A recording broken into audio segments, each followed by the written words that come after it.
ndagenda kwa kichina rongo mugabo ndogo kwe. Batiane tiane rongo. Nadeshe ayo kurongo. Krowe na nyere rongo.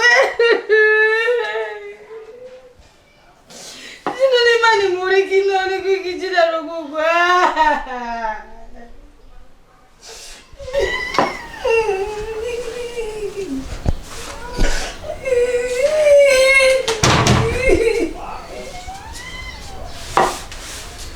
Itai.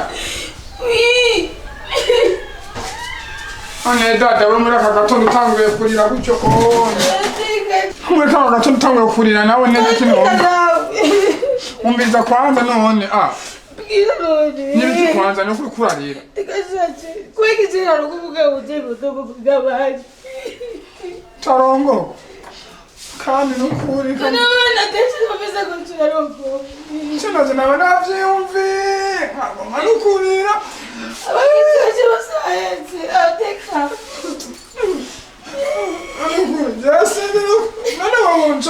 Gisigo. Ngirarozwa Ose gisigo mune gisigo kirozi.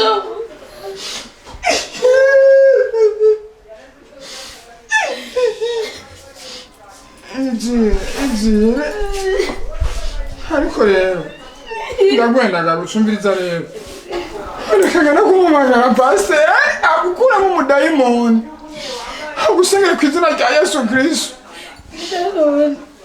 Oya kuriya rero. Eda. Nabire ngiye kumubagara pastor. Wagitane.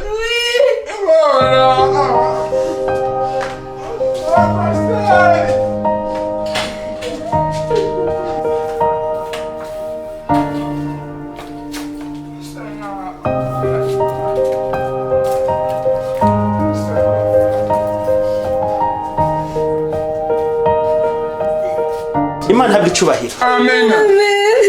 Ya sinzi rero kibazo kihari ngo tugitahure tunakwegereza imbere y'Imana kuko Imana ntakinanira. Vuga amena. Amen. Umbere mugiye. Nta kintu na kimwe kinanira Imana. Hallelujah. Kuko wizera Imana ntazopfa rubi. Rekiri. Kumusaba Imana kandi byose birasohoka. Matayo ikigabane cyane ku murongo wa mbere haravuga ngo uko uzo kwizera Imana ntazo kwigera apfa rubi. Re nawe wo kwizera Imana kisa mu minwa y'Imana ibyo wifuza byose uzobisikako. N'umugabo uzo muronka kuko Yesu niwe atakubera umugabo w'abagabo n'umwami w'abami ari kubigufasha. Umvira gitara handitse ngo nushobora gusaba so mu mwico umutima ngo kwibuye. Rero nawe bwira so wawe ari wo data wa twese ibyo wipfuza kuko ntazobwira cyo kwima. Haravuga ngo ni mudodoga muzokugururirwa ni muramutse muzoronka. None kubera iki wangu dodorera so? Ndagusavye rero twise mu minwe y'Imana kuko takinanira. Ahubwo dusenge. Baba wa mbinguni ufite ingomezi n'ububasha kuko nuri Imana. Mana wakuye Daniel mu cyobo cy'intambwe ariko no munsi turi hano ugadu gusenge. Baba wa mbinguni wewe ndio uwezo na unatakasa. Tunaomba utakase kwa siku ya leo. Angalia Baba penye tulipo, wewe ndio unapaona na unajua matatizo ya kila mtu.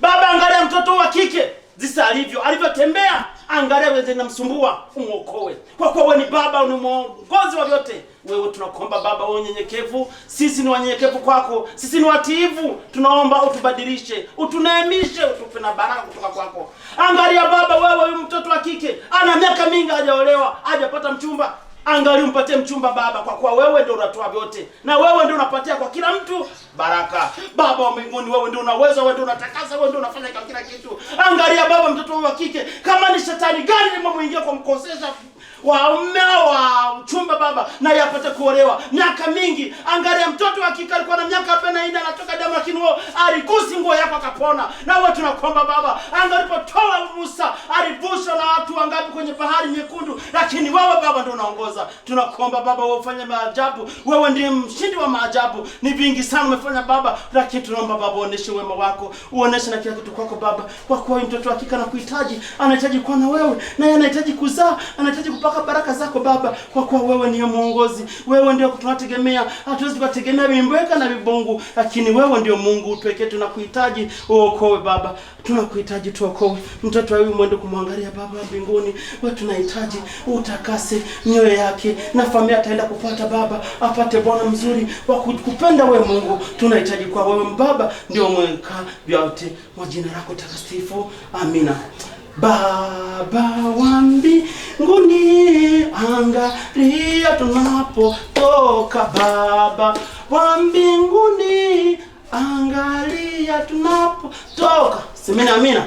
Amina. Rero kiriho nagwanda basabe lagiye mwiteri kuja murasenga niwe byiza. Bose ndaguherekeza. Gitare. Injira yo mu nzu uruhuke. Ndademo ningira ryavuyeyo. Ndaje sawa.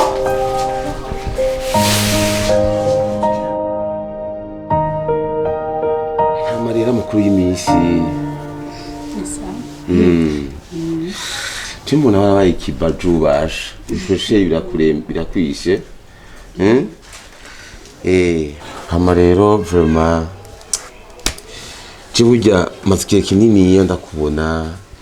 Dai narakubonye hajya winjiye ndakwamagana ntiwanyumva. Ariko no munsi numvise kombore ko nukuri dase ko ntuza mva kumenga no gushikira nkubwira ikibazo no bamfise. Ikibazo nyabakira basha. Ni kibazo maranye imisi myinshi.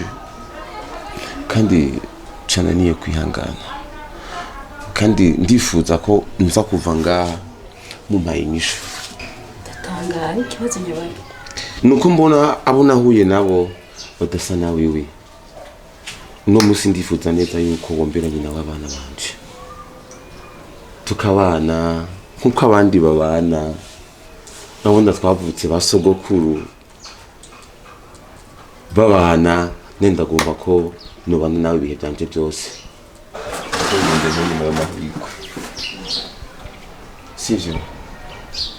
Ari mu minsi mike cyane. Pusha tugira mariage. Kusi nshaka ibintevye aho ngeze. Mariage? Because yes.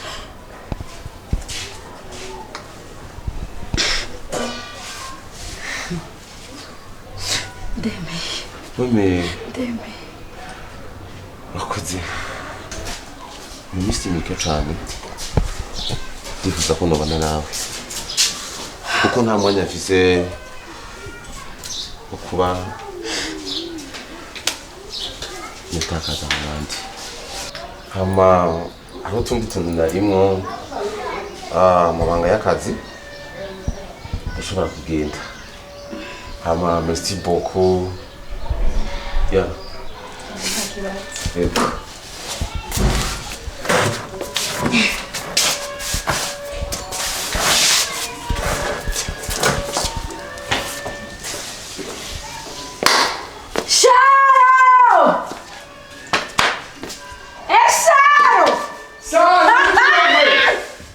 Nibiki. Sa. Ntucikwe. Zimewe. Ukurikira amakabo. Reka. Vuga zime dada. Zime. Ucha ndongokwa. Ujugirani. Oya, vuga ne ujugirani. Imana yukure na ugana. Kweli. Gitare meranda, gitare mera, ewe. Tugende. Mariage. Yo, ewe. Ngamu bibero tukere mu. Mariage. Yo, ewe. Gitare meranda do. Nemaholewie. Kasaleo kama Mary. Da. Wewe uguma wanika gusa ngaho onye. Wano uzubuzima iyo bugeze. tora ejo gitare shanera mushikanje bavuze nazorongorwa rero ngiyi ejo umuceri mubwo ngo nazorongorwa mushikanje wewe bavuze nazorongorwa we waberi ndakuzaniye na wewe sa ari asigaye wawe nyende bavuze ngo nazorongorwa tora ejo umuceri hajyanye sawa bavuze nazorongorwa we none ararongo turiya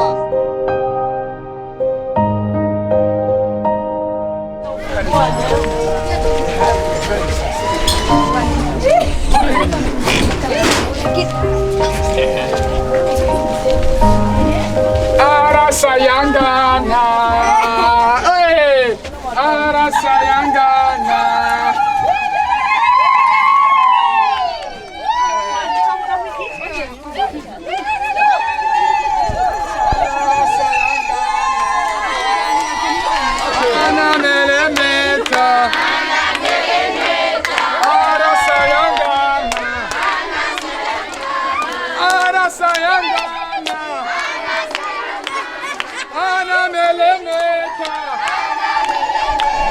Mabibi na mabwana, haleluya.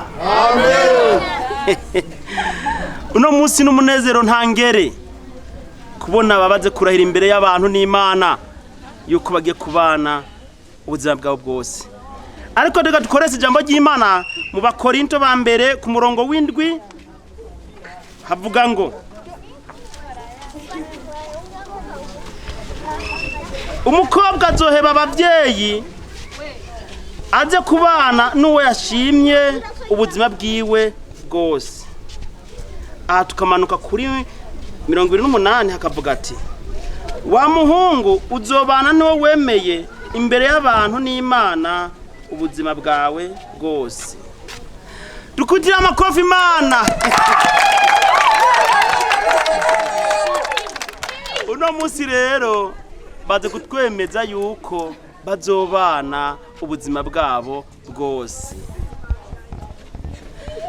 Rero nitwo bavugira bovyivugira bonyene basubiye mu majambo nkuko byakozwe n'intumwa bigakorwa n'abami kuva na mbere. Remi, uremeye kubana na Shanera? Yego ndavyemeye. Uyu mwanya tubaze Shanera. Shan, uremeye kubana na Remi imyaka yawe yose mu mahigwe no mu maruswa? Yego ndavyemeye.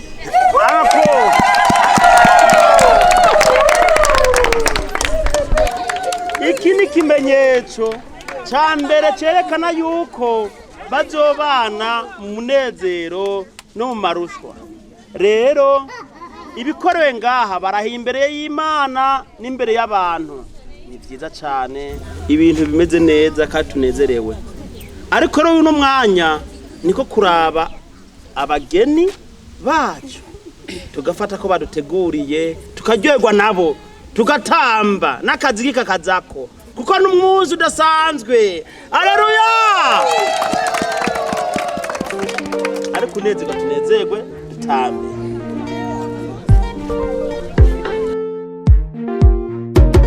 Uyu munsi mubaye umwe natwico tubifurije uze mwubake rugume tubifurije ibyiza uze mubane neza mubake urugo rwiza tubifurije ibyiza uze mubane neza mubake urugo rwiza. Mwarakundanye bivuye ku mutima taburyarya, mwarihanganye mwirinda ibibatanya, mwaciye muri vyinshi kenshi urukundo rwari rwinshi, mwikomera amashi uyu munsi umunezero ni mwinshi. A romantic journey begins with the marriage, kandi uko mbibona mwese muri friends, arayavuzwe atitaweho nonera bivyo mwishikanyeko, agira urugo rwiza rutangwa n'Imana, ibyiza bize bivugwe ibibi bibanga, Imana izibaca imbere maze musimba Imana. Uyu munsi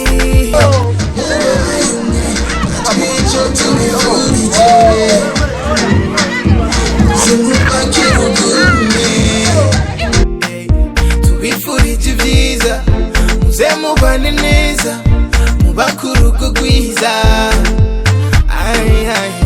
tubifurije ibyiza muze mubane neza mubakurugo gwiza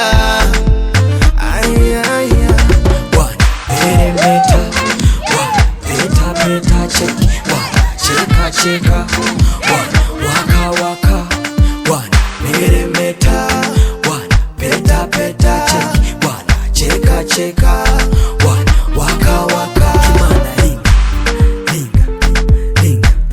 linga ugani linga Arasayangana